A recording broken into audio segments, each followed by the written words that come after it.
Çfarë është shahadeti? Shahadeti është dëshmia e besimit në Islam. Ai është shtylla e parë dhe më e rëndësishmja prej tyre. Shahadetin e themi në dy mënyra. Mënyra e parë apo mënyra kryesore është ashhadu an la ilaha illallah wa ashhadu anna Muhammeden abduhu wa rasuluhu. Që do të thotë, dëshmoj se nuk ka të adhuruar tjetër me merit përveç Allahut dhe dëshmoj se Muhamedi është rob dhe i dërguar i Tij. Gjithashtu kemi edhe dëshminë e shkurtër të tij, që është la ilaha illallah Muhammed rasulullah.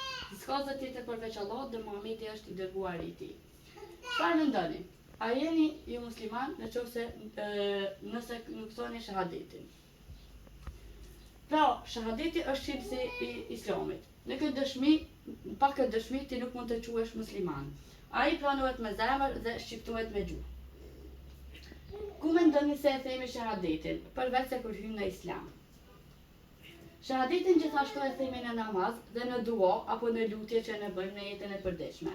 Ne si musliman e themi gjithashtu shahadetin edhe për forcimin e imanit apo besimit tonë.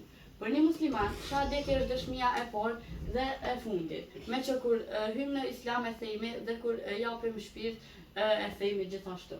Domethënë, pa shahadet nuk kemi xhenet. A mjafton ta dim shahadetin për të mos e themi? Njohja e shahadetit me mendje nuk mjafton. Ne duhet të besojmë dhe të veprojmë sipas tij.